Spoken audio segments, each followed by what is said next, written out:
अगर आप MBBS India के बाहर करना चाहते हैं तो एक बड़ा सवाल रहता है, क्या आपको वापस आकर भारत में डॉक्टरी प्रैक्टिस शुरू करने के लिए एफएमजी यानी कि फॉरेन मेडिकल ग्रेजुएट एग्जामिनेशन पास करना होगा या नहीं। आज हम आपको बताने वाले हैं उन 5 देशों की लिस्ट जिनसे एमबीबीएस या इक्विवेलेंट मेडिकल डिग्री करने पर आपको ये टेस्ट देने की ज़रूरत नहीं होती।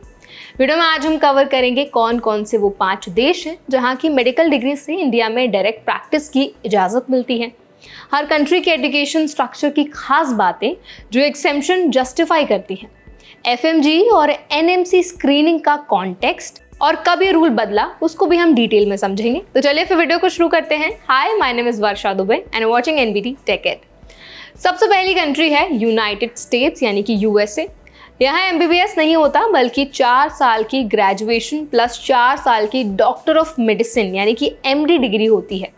ये कॉम्बिनेशन रिगरस क्लिनिकल ट्रेनिंग और वाइड एक्सपोजर वाला होता है।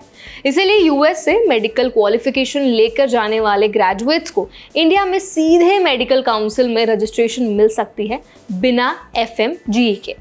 दूसरी कंट्री है यूनाइटेड किंगडम यानी कि यूके में इंग्लिश मॉडल वाली MBBS, bachelors of medicine, bachelors of surgery, ये सारी डिग्रीज दी जाती हैं जिसमें 5 से 6 साल का कोर्स चलता है। शुरुआत से ही एनएचएस हॉस्पिटल में क्लिनिकल ट्रेनिंग होती है। इसकी क्वालिटी और स्ट्रक्चर इंडियन मेडिकल स्टैंडर्ड से मैच करती है। इसीलिए यूके एमबीबीएस होल्डर्स को एफएमजी के बिना डायरेक्ट प्रैक्टिस ऑप्शन मिलता है। तीसरी कंट्री है कनाडा यूएस की तरह से पहले 4 साल का अंडर ग्रेजुएट एजुकेशन होता है, जिसके बाद एमडी कोर्स होता है जिसमें इनिशियल थ्योरी प्लस बाद में क्लिनिकल ट्रेनिंग आती है। ये पूरा मेडिकल पाथ इतना रॉबस्ट बना गया है कि कैनेडियन क्वालिफाइड ग्रेजुएट्स को भारत में एफएमजी वेव करके प्रैक्टिस का मौका मिलता है। चौथी और फोर्थ हमारी कंट्री है वो है ऑस्ट्रेलिया। यहाँ पर 2 पाथवेज होते हैं। अंडर ग्रेजुएट लेवल पर सीधे बीमेड एमडी प्रोग्राम्स हैं या ग्रेजुएट एंट्री जो पहले डिग्री होल्डर्स को डॉक्टर बनाने का रास्ता है। एडमिशन्स के लिए GAM SAT जैसी विशेष टेस्ट आपको देनी होती है। ऑस्ट्रेलियन मेडिकल प्रोग्राम्स भी इतनी ज़्यादा क्रेडिबल मानी गई हैं कि वहाँ से अगर कोई भी मेडिकल की डिग्री लेता है, ग्रेजुएट होता है, तो एफएमजी से उनको एग्जेम्पशन मिल जाता है। इंडिया में उनको इस टेस्ट को देने की ज़रूरत नहीं पड़ती है। 5th कंट्री हमारी न्यूजीलैंड। यहाँ पर MBCHB डिग्री दी जाती है जो एमबीबीएस की इक्विवेलेंट है। 6 ईयर प्रोग्राम होता है जिसमें फाउंडेशन, प्री क्लिनिकल और क्लिनिकल फेजेस शामिल होते हैं और हॉस्पिटल ट्रेनिंग भी दी जाती है। ये कॉम्प्रहेंसिव स्ट्रक्चर इसे इंडियन रेगुलेटरी बॉडीज़ की नज़र में एक्सेप्टेबल बनाता है। इससे भारतीय स्टूडेंट्स को न्यूजीलैंड में मेडिकल क्वालिफिकेशन मिलने पर इंडिया में एफएमजी देने की कोई भी ज़रूरत नहीं पड़ती है। ये एग्जेम्पशन तभी लागू होता है जब इंडियन स्टूडेंट पहले नीट यूजी क्वालिफाइड हो और एनएमसी यानी कि नेशनल मेडिकल कमीशन की स्क्रीनिंग रिक्वायरमेंट जैसे कि डिग्री की रिकॉग्निशन और ट्रेनिंग स्ट्रक्चर पूरी करी हुई हो। ये रूल दिसंबर 2011 में एक अमेंडमेंट के जरिए लागू किया गया था। तब से इन 5 देशों से मेडिकल ग्रेजुएट्स को एफएमजी से डायरेक्ट प्रैक्टिस अलाउड है।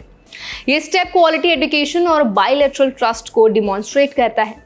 एफएमजी का मकसद ये सुनिश्चित करना होता है कि विदेशी मेडिकल ग्रेजुएट्स भी इंडियन स्टैंडर्ड्स मीट करते हैं या नहीं। लेकिन जब एजुकेशन स्ट्रक्चर इंटरनेशनली रिकॉग्नाइज्ड हो तो उसे अननेसेसरी डुप्लीकेशन से बचाया गया। इसीलिए एग्जेम्पशन हमारी हेल्प करता है और जो ग्रेजुएट्स बाहर ग्रेजुएशन करके आते हैं, मेडिकल की पढ़ाई करके आते हैं, उनको इंडिया में प्रैक्टिस करने के लिए कोई भी टेस्ट देने की ज़रूरत नहीं होती है। अमेरिका, ब्रिटेन, कनाडा, ऑस्ट्रेलिया और न्यूजीलैंड ये 5 ऐसे देश हैं जहां से मेडिकल डिग्रीज लेने पर आपको इंडिया में एफएमजी देने की कोई भी ज़रूरत नहीं होती है। इन देशों का मेडिकल एजुकेशन सिस्टम इतना क्रेडिबल और स्ट्रक्चर्ड है कि एनएमसी ने उन्हें डायरेक्ट रजिस्ट्रेशन के लिए अलाउ कर रखा है। अगर आप विदेशी एमबीबीएस का प्लान बना रहे हैं तो इन देशों पर ज़रूर गौर करें। ये टाइम, एफर्ट और स्ट्रेस सेविंग है और करियर को एक क्लीन स्टार्ट भी देते हैं। आई होप आज की वीडियो आपको इन्फॉर्मेटिव लगी होगी। अगर फिर भी कोई सवाल आपका रह गया है तो हमें कमेंट सेक्शन में ज़रूर बताएं और ऐसे और भी वीडियोस के लिए, इन्फॉर्मेशन के लिए हमारे चैनल एनबीटी टेक इट को ज़रूर सब्सक्राइब करें।